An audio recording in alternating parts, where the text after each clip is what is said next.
Imagine that you're at the movie theater and you're about to buy the tickets to watch the movie, but you have not seen any trailers to any of the movies that are currently showing, and you don't even know what movie you're going to be watching.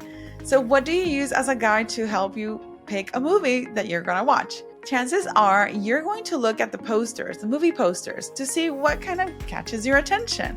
It makes you want to watch that movie. Similar to a movie poster, a podcast cover can really entice your audience to want to click and listen to your content.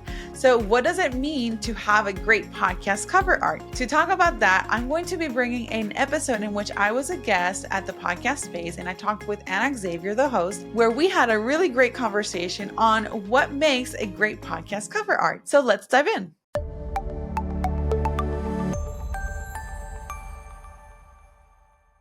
What do you need to have great podcast cover art? Well, the answer isn't necessarily complicated, but there are a few elements that you should be paying attention to. And so, in case you're new here, hello, I'm Ana Xavier. I'm the Podcast Space's founder. I'm the host of the show, and we talk about all things that are related to podcast content strategy, marketing, but also a lot of the branding. And one of my guests, Yesenia Bocanegra, that I had on the show before on episode 39, she is a video podcast coach, but before she was a photographer.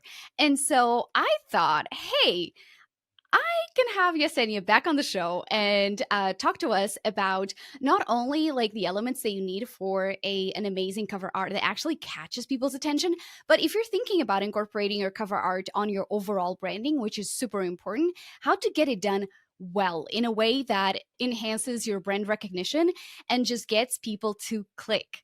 All right, let's get into it. Yesenia, welcome to the show. I am so excited to welcome you back. We're going to talk so many cool things since the beginning of the year is almost here. And that's the time when everyone wants to either refresh or rebrand or just launch. So it's super important to make sure that we're helping people get, by the way, welcome. Before I even get to the thing, hello. Hi. How rude of me. Thank you for having me on the podcast. I'm like, let's go to the meat. Anyway, thank you for being here. I appreciate you. So I think that a lot of times people come to us with their podcast ideas, with maybe their podcast that they want to kind of like refresh. What would you say are very common limiting beliefs or just wrong things that people are just saying, oh, my podcast cannot be like this?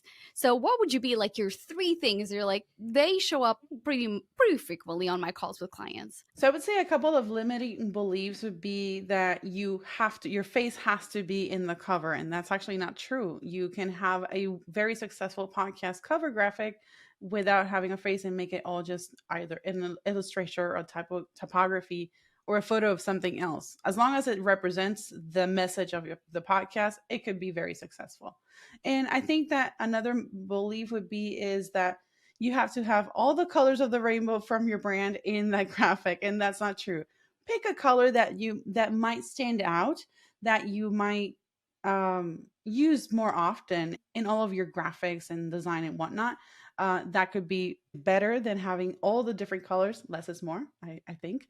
And if you decide to go to the route of taking your photo and having your photo be the actual cover, then you want to make sure that you are picking images that allow you to connect with that audience. So meaning that you want to probably like a closer up shot, medium to close up shot, something where you're ideally looking at straight at the person. So if you're looking at the cover, the person is looking at you. Or maybe you have an image where you're looking at the title of the cover, something that is engaging. And if you're thinking of photography, then you want to make sure that the outfit that you're wearing matches the tone and the style, the content that you're producing in your podcast. Wow, we already got into so many good, okay, end of the podcast, goodbye. That was awesome. Well, thank you. Because I feel like a good exercise for people to see like what is actually good cover art. And this is like, sometimes there's some caveats because when the host sometimes is really known or something like that, sometimes the cover art actually does not kind of like include any of the best practices at all. And so you're like, but going to like the top rated shows, the top like 20 and 30, looking at what people are doing is great, a great exercise for actually like seeing what works and what people like, right?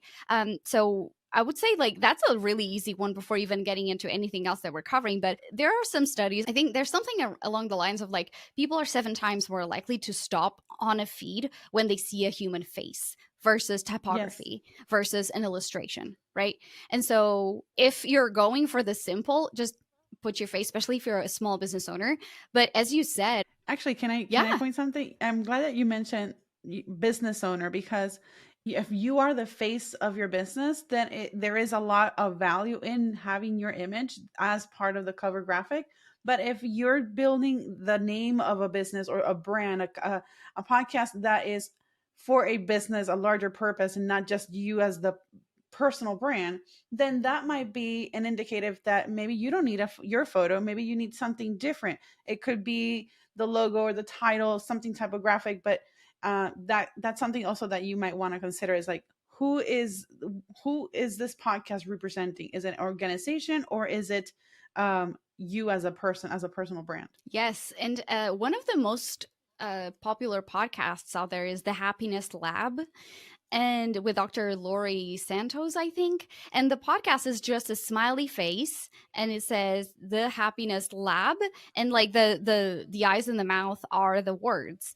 And Nice. so it kind of aligns like a symbol that is very very known to people, like the smiley face that is like black and yellow, with happiness. So these podcasts is one of the top like worldwide podcasts, and they have no face, they don't have Dr. Laurie Santos there. So Right.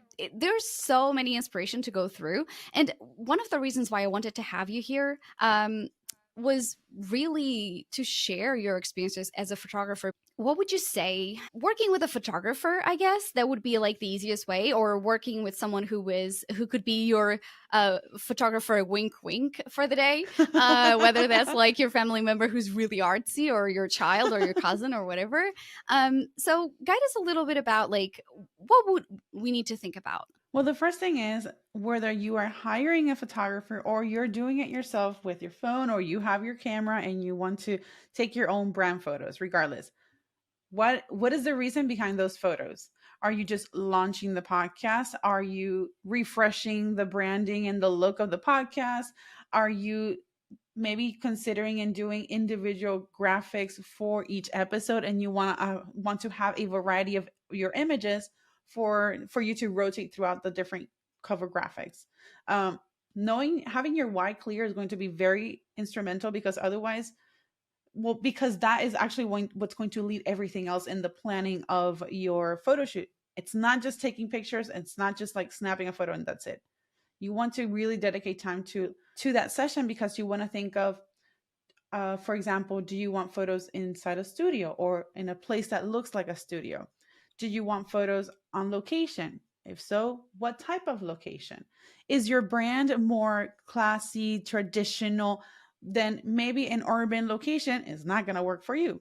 But maybe you're a hip, modern, kind of edgy brand, then that location would work very well.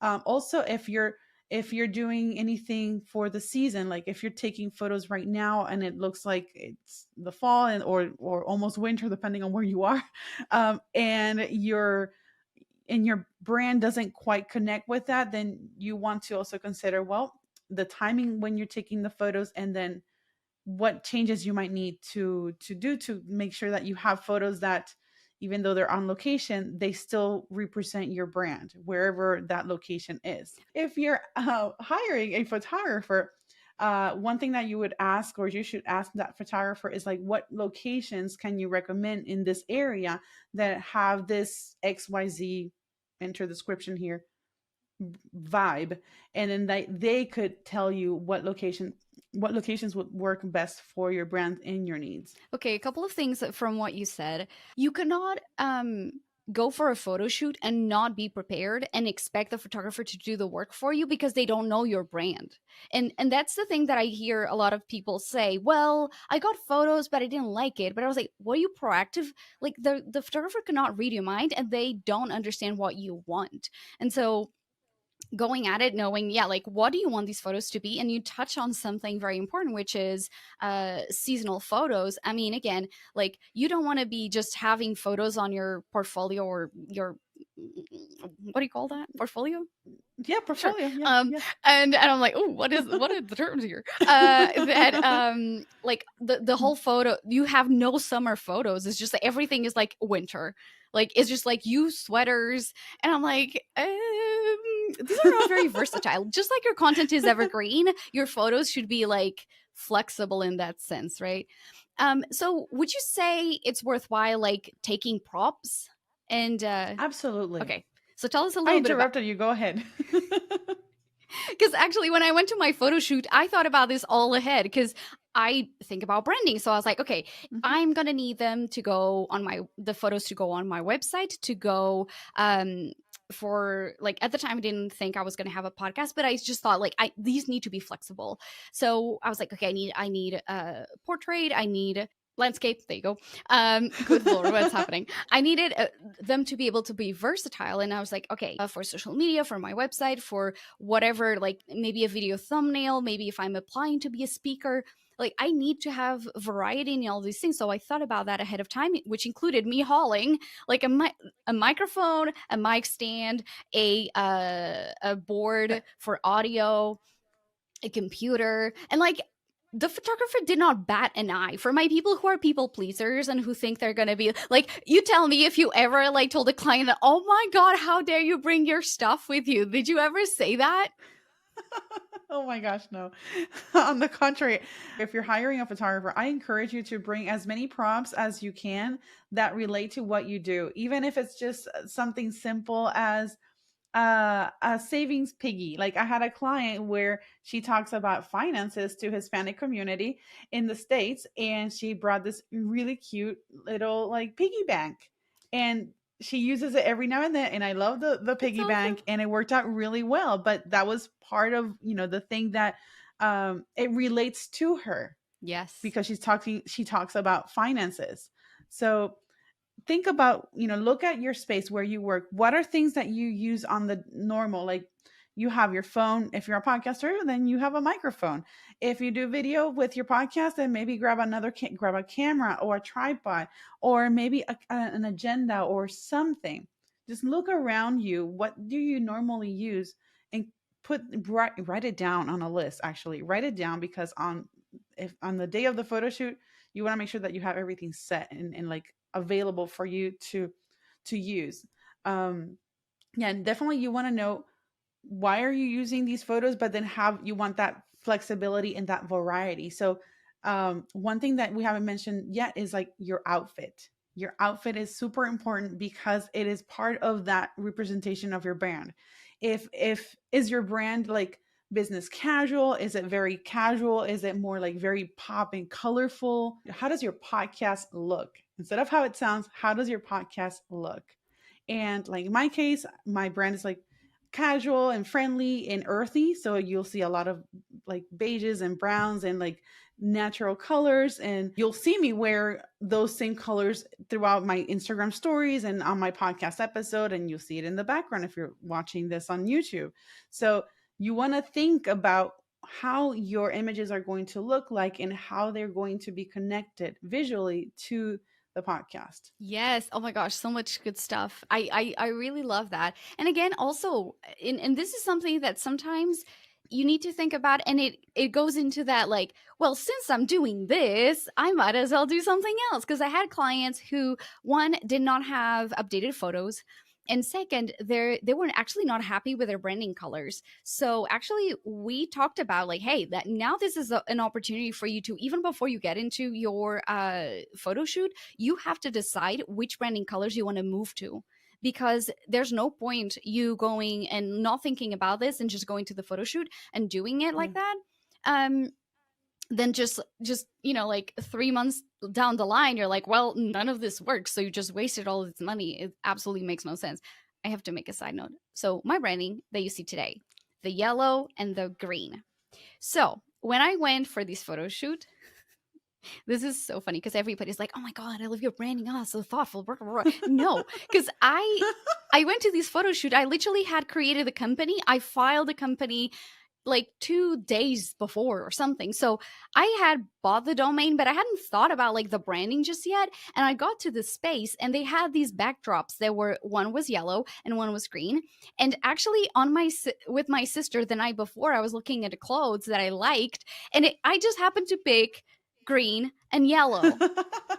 And then I had Love like it. a couple of other colors. Like one was I think black, and the other one was like red. But like the majority of my branding colors ended up being that for just by chance. And people think that I put a lot of thought into that, and it didn't. But again, I guess like it just comes down to like I actually didn't have a company at the time, and it ended up working that the when I launched the podcast space back in 2020, yellow the following 2 years and still today is one really popular color because it's a happy color. It's Mhm. a it's like a color that incentivizes like positivity, just like sunshine. Think about all the things that like happen when you're in the sun. And it was by a total accident. So also sometimes like good things can happen just by accident, right? Like it can be your favorite Yes. colors. And would you say that that's a preferred thing? Like when people come to you and they say, "Hey, what should I wear?" What do you normally advise them? I think sometimes, and I myself started with that when I first started my photography business over 10 years ago. I defaulted to my favorite color, which is purple. I do not wear purple, but purple is my Oh, favorite color. interesting. So my brand was gray and purple, and it was for that for the longest time those colors. And then when I switched into like wedding, I went ahead and like switched it up a little bit. My dog has a very strong opinion about my brand colors. Yeah, we can continue. The dog's probably dog's gonna bark. It's fine. So no, that's fine. Probably people are thinking, "Oh, that's my neighbor's dog," of course. Yeah, but yes, sometimes or oftentimes people start with their favorite colors and it might work, but you definitely want to look at what is the podcast about, what is the content, and if those colors actually do support that, because colors do have representation, they have meaning. I come from a communications background, so there's like this the whole semiotics about color and font and all that comfort, all that combination and the mood and the emotion. So do a little bit of research, definitely, to see if check out if there are other brands in or other podcasts that are alongside that topic, or even other brands within that topic. Doesn't have to be a podcast specifically, but check out what colors are more frequently used in that type of industry, and see if that's something that might spark your interest. And again, you definitely want to feel comfortable with the colors that you're choosing, because it's an investment of time and investment of money if you're hiring a photographer, but also like your website design, your graphic, everything. Those colors, the fonts, the images, everything needs to represent what you're talking about and the impression that you want for people to have whenever they see it. And a very clear example of that was, for instance, one time I consulted with a client that she was in the yoga world, and she really, let's just say she was very sportsy. And so basically she wanted to create things that were very like outdoorsy, masculine energy, like aggressive fonts, like really strong colors. And I was like, hang on, but your podcast is all about yoga and like mindfulness, and there's going to be a disconnect between the feelings that we associate with these types of fonts, they're like action and stuff like that, with the purpose of the podcast. And so she had no idea about that, and I'm glad that I caught her at that point, because she's like, "Oh, I have all of these ideas." And I was like, that's, maybe we use the same colors but neutrals. And maybe like maybe still those same shades but just muted, and then the fonts will have to be completely different. So what were you going to say? No, I was gonna say yes, I agree 100%. Like if you like a particular color combination, maybe tone it down a little bit, make it more muter, softer, more a pastel version maybe. Because when you exactly you think of yoga, you think more softer colors, flowy, and not so many in more organic shapes versus um, let's say crossfitting, Yes. bold, impactful. I'm thinking red, black, red. Um, very like stark contrast. You want to do that research of knowing uh of seeing if those colors and that style kind of matches with what you with the message behind that podcast. Yeah, like the same colors, but just more muted. So before we get into like poses and stuff like that, I would love to talk about semiotics because both of us studied that and we were like nerding out on stuff. What would you say are some elements that overall people should be focusing on? So I'm gonna use the your frame right now, what I'm seeing from within that within the Riverside platform, because it's a perfect example. Um, your logo. So one thing that you would definitely want to keep an eye out is balance of the elements. You want to have a balance of larger, medium, and smaller elements based on the importance of each of those elements. In this case, you're designing a cover graphic that's for your podcast. It's in a square format, but typically, where do people scroll and see those graphics? On a phone. And what size are those graphics? They're super tiny. So you want to make sure that your whatever you're designing is easy to read and see in a very small graphic when you're scrolling through your phone. So like right now, the logo of the podcast space is really big and bold and it's bright. It's yellow because of the light, the actual light color. So it's popping out from this darker green background, which is your brand color. So perfect. You are then also located on the right side of frame, a little bit bigger because you are closer, but I can see your face clearly and I see a microphone.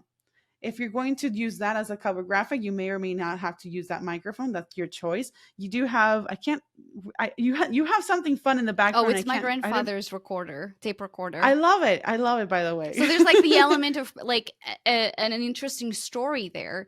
By the way, Right. elements of like that actually have bring in the storytelling of like the why is that element there. So don't put random stuff behind you. By the way, sorry. So go ahead. No. Yeah, definitely don't put random stuff behind you. Like I have right now, I have this little weave thing. I was not in this space when we originally Yeah, we had a lot of tech initiated. issues, so this was us pivoting. Yes, exactly. So this is what I would not do because it's kind of messy. But so going back to that frame, so you have a really nice balance of medium and large elements in that frame that look very nice. It's easy to read, but also my eye goes straight to you because you're in this right side of the frame. There's also negative space. Let's say I take away the podcast space and we just leave it in blank. There's a lot of negative space there. So your eye is going to go straight to wherever there's something else. So if you were going to take a photo of this frame, you can look at straight at the camera, or maybe you can look sideways and look towards the direction of the logo. So if you're not looking at camera, where are you looking at? Because if you're like in the very edge of the frame and you're looking that way, you're looking away from you're looking at the very edge of that frame and it looks like something is done, like it Or finishes. you're looking But away if you're from the viewer. exactly, but if you're looking out towards the other direction, then you're looking at that. So it's more engaging visually. So where things are and how things interact within that square is super crucial. So take a moment and pause and put it super small. If you're designing it on Canva, do like reduce The the size. percentage, the size, so that you can see how it's read from a very small perspective and see what catches your attention. And then definitely the balance of the colors and the contrast. So you want to make sure that it is easy to read, but that if you have a font that's very thin, that the smaller you put it, you want to make sure that you can actually read it right. Because that's one of the like that's a common mistake that I see a lot is super thin, beautiful fonts, but when you downsize them, they're very hard to read. So Or even in those terms are of a couple of things. accessibility, if someone is struggling to see, that's not really great practice. And unfortunately, a lot of designs on Canva are actually not great for accessibility. I know they're doing an excellent job. Again, it comes all in like kind of layers, but I was a little Hmm. disappointed when I saw. I was like, oh, some of them just don't work. So you're gonna Right, right.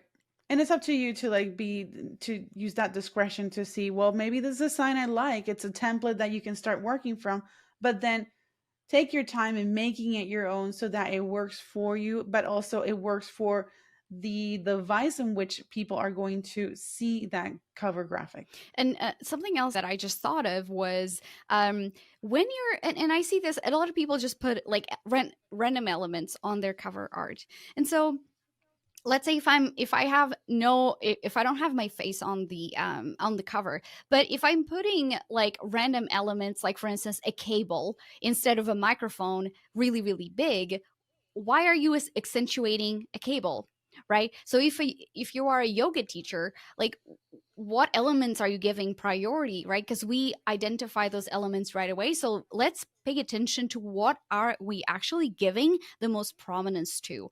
And Yes. something that is a trick that most people don't know is that you see the way our eyes move, it's on a F shape. So when you're looking at an element, that's how your eyes are positioned. So basically, you should always put the most important information on top because it's um, top down and then left to right. So Right. it's super important to be aware of those elements. And then, for instance, lines or movement, like for instance, my sign is going up. So what does that mean? It means my husband did an excellent job at positioning that, by the way, as well. Thank you, Diego. But it means that when you're going up, it inspires people to do better, to grow. Right, so those are the elements of just aspirational and stuff. When your elements are going down, for instance, if you're talking about like stock market crash, like the arrows are going to go down. It's a negative emotion. It's something about the creasy. One more Ooh, thing. Triangles. Triangles.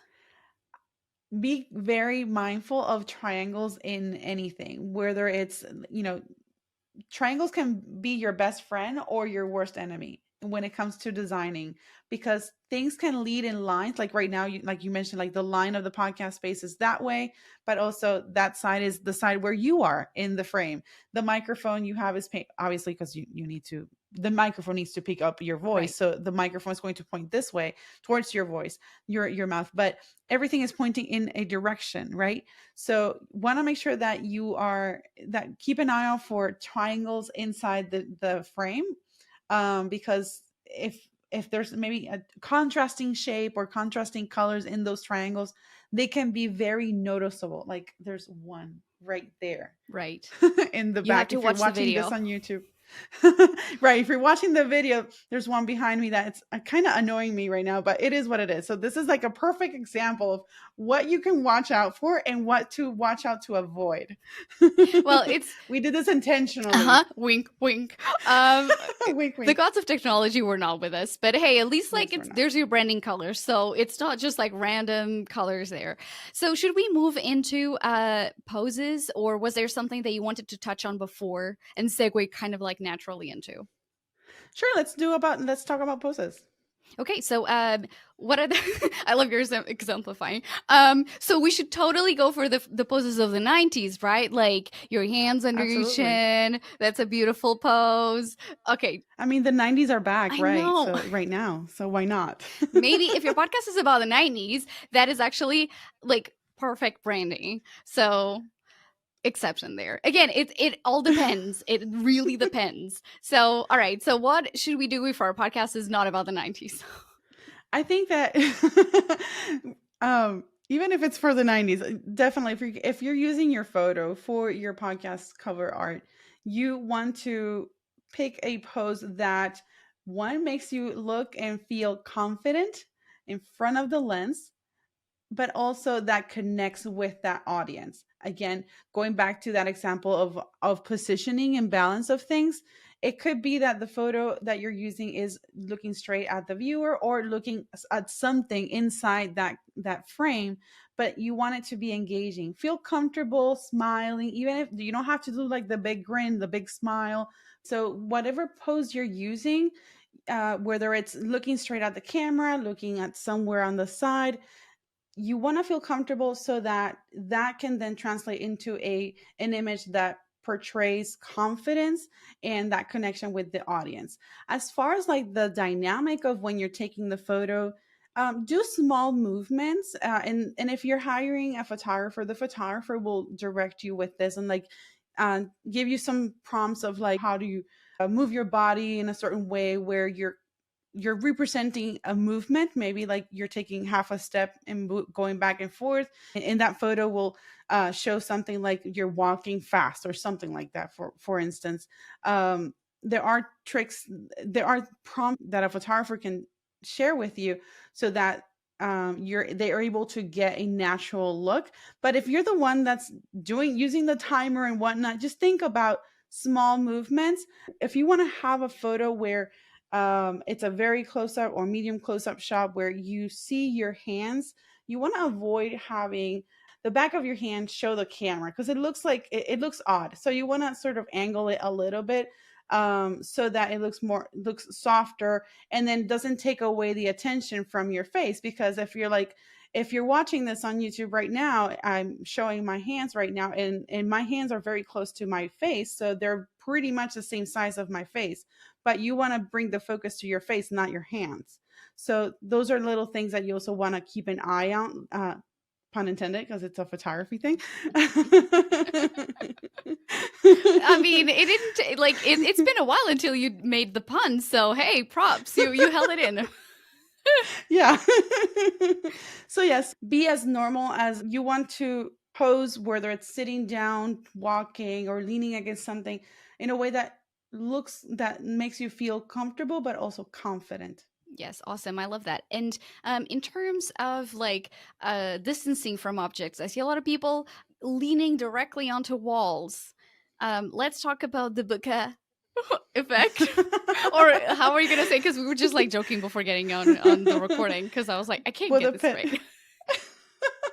well, depending on who you're asking, some people might say boca, some people might say bokeh. I say bokeh. Because it's an E at the end. But anyways, technicality aside, uh, when you lean, that leaning against something can help you uh, design a pose, if you will, because sometimes we don't know what we're doing with our hands, right? But you don't want to lean too much so that your shoulder is like flat against the wall, or like your face, you don't want to lean your face against your hand because then it looks kind of poofy, and that's not what you want, right? So you want to be mindful of how you're leaning, how you're sitting. Sitting incorrectly is a common mistake that I see whenever I'm helping other clients, like during their production. They will sit down on a chair and they will lean back. Mm. Guess what? When you lean back, what shows further? What is closest to the camera? Your midsection. Mm. So you want to sit up straight so that your face is also closer to the camera, closer to the microphone, and then you don't look too comfortable. Because right now, if I would just be behind, if I would sit down right now, if you're watching me, then I look very comfortable. I am comfortable, but then there's more projection when I'm just sitting up straight, and then I'm also closer to the frame, closer to the microphone, and then like it's a better projection overall, not to mention the fact that your voice comes out better. Yes, and your body, like if your body feels stuck, you will like your whole body language. You can't look confident if you look really constrained. Oh, I have to ask you about these poses that are on the internet all the time. So, exactly. The crossed arms, looking like really mean or really bossy. Like what are these poses? Are these poses good for us? Like what's the deal about this? It depends on your brand, depends on your personality. If you don't like them, don't do them. If you're okay with it, perfect. A photographer might default to that, and you say, okay, this is great, but this is not my style. And this is actually I'm glad that you mentioned this, because when you are preparing for your photo shoot, you want to look at examples of photos that you like. And that includes poses, because you, if you're working with a photographer, you can share with them the photos, whether it's like a Pinterest board or something, and say, hey, this is sort of the look and the vibe, the posing that I would like, because poses definitely convey a message. Like, you see a lot of those like hands crossed in the front because that's like a very power pose, and it's a common pose in headshots. It's not a bad pose, it's a very traditional pose, but it doesn't mean that it works for you. So again, go back to what is the style of your podcast, who is your audience, and then decide if that's the style of posing that you need and that you want for your photos for that cover. And there's also like meaning in like crossing your arms, because it also means that, and again, body language, literally Google body language poses, because having your arms crossed indicates that you're not very open for things. And Mhm. so if your podcast is about like, let's say, mental health and opening up about the struggles of mental health, like you could not have a podcast that is like you cross. Sure, you look professional, but unconsciously, what is the message that you're conveying? That is super important. Would you want to add anything to that? Yes, one other thing that I would like to add to that is the angle of the camera. Yes. So you're talking about the hands, like crossed hands in your front, but also the angle of the camera will really impact the perception that the viewer will get when they see your photos. So if the camera is looking up at you, then there's a sense of superiority, uh, from that person, from you in this case, and then the viewer, or versus if it's eye to eye, then that kind of makes it more look like peers, versus like you're looking down at them, which will make you look more, smaller, diminished, And more uh, vulnerable as well. more vulnerable. Exactly. So I know this is a lot of stuff that you want to think about, and you're probably thinking, oh my god, this is just, I just want to take the photo for the podcast And we're cover. like, blah, blah, and think about this. And the thing is, you want to start, period. Just start with something that you feel that will address this. It doesn't have to be the perfect photo, the perfect branding. You can change it, but whatever you're doing, at least make it look that it does connect with your audience, and that it serves, it represents a visual aspect of your podcast. Yes, that was so good. All right, so quickly touching on light, perhaps, because that's so, so important. Yes, you can have the best camera in the world and have the worst lighting, and your photo is going to be horrible. You can have the cheapest camera, maybe and I'm gonna say an iPhone. It's not cheap at Yeah. all, but when you compare it to a professional photography camera, then there's a little bit of comparison right there. But you can have your iPhone, your old iPhone, take your photo, and if you have the perfect lighting, that's awesome. And by perfect lighting, I mean like you want to make sure that the lighting is falling on your face in a way that highlights your facial structure. So ideally, a go-to lighting direction, if you will, is you have your light in front of you at a 45-degree angle going downward. This will put the shadows towards, downward. So from your nose down, your chin down, and that makes a nice, soft, and even lighting. I shared several weeks ago a video on Instagram, a reel, where I was making examples around how to modify the light using just your window and the shades for window shades. So you don't have to spend a ton of money, just go in front of your windows and modify. So I use an example of how the direction of the light changes as you're moving the shades up and down, and you'll see it on my face in that video, how the light changes, and how the texture changes of my face and all of that. So again, lighting tells a huge story. So if your podcast is about like thriller and suspense and like that kind of thing, maybe like a dramatic lighting would be perfect. But it's all, if it's a yoga podcast, you want something soft and bright. Natural light probably would work really well. Again, it goes back to, how do you want your podcast to look? Yes. Oh my gosh, that was so good. And something that I had on my notes that I have to share that I would love your thoughts on, that it was connected to the props and like poses and stuff. If you want to go, if you're like the type A bright student, you're like, I'm doing all the homework.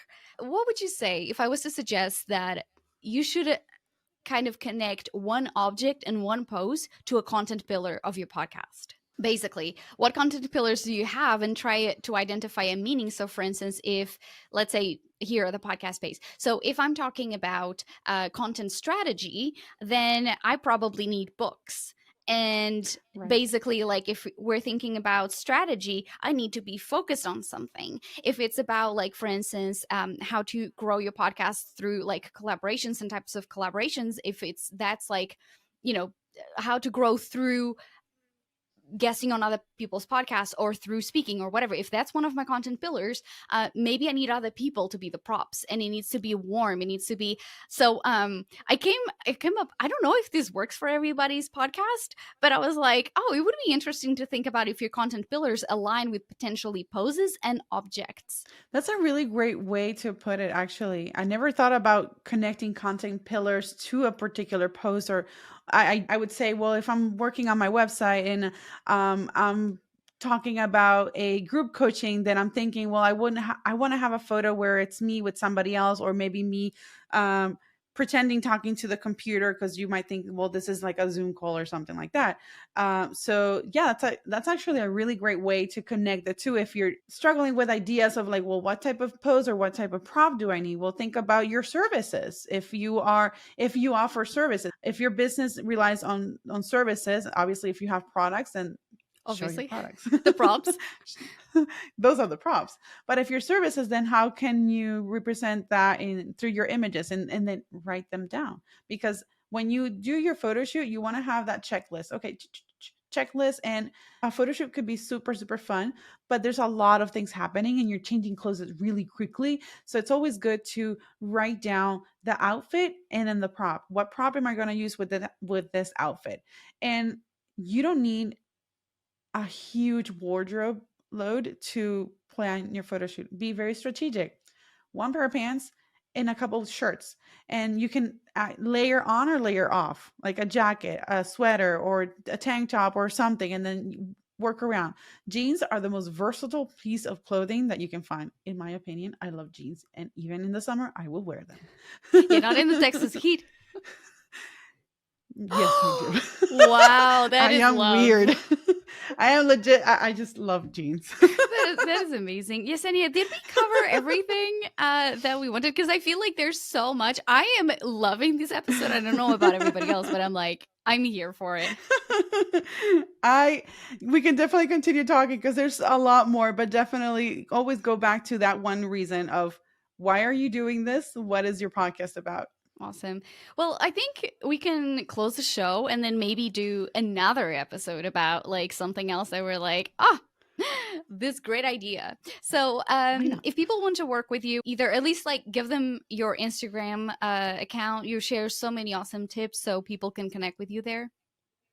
Thank you. You can find me on Instagram at Focus and Bloom Studios. That's where I hang out most of the time. I also have a podcast in English. It's Focus and Bloom. And I have a Spanish podcast, which is Bloom Creativo. They're both about video marketing and podcasting. And then you can check out my services, my podcast production services at focusandbloomstudios.com. Awesome. Well, thank you, Yesenia. I appreciate you. This was so fun. I feel like I've learned so much. I do need a new photo shoot because now so much of my hair is gray. But I'm like, I don't think, and I changed glasses already twice. So I'm like, a photo And shoot. your hair is shorter than the ones than some of the photos that you have. I know. It's a problem being a creative because I literally change my hair every 4 months. So Me too. it's problematic. But at least you're a photographer. You can take photos of yourself. So that's the benefit. Yeah, there's that. Wow. All right. Well, thank you so much. And for you listening in, I hope you enjoyed this episode. Please share it with us on Instagram. I'm at the podcast space. All the details that we covered in this episode will be on thepodcastspace.com/podcast. podcast, and obviously the number of this episode. If you haven't, please check the video episode because I think that it will make a lot more sense. So share with us what you've learned. If you're going to do a new photo shoot, tag us on your new photos. If you're using the poses we talked about, we'd love to see them. I've been Ana Xavier. I'm the founder of the podcast Space, and I cannot wait to hear from you. So just keep creating content that's imperfect, but moves you forward. Anna, thanks so much for having me on your show. Be sure to check out today's show notes for links to connect with Ana Xavier and the podcast Space, and for more resources on how you can create content for your podcast. I'll see you on the next one. Take care.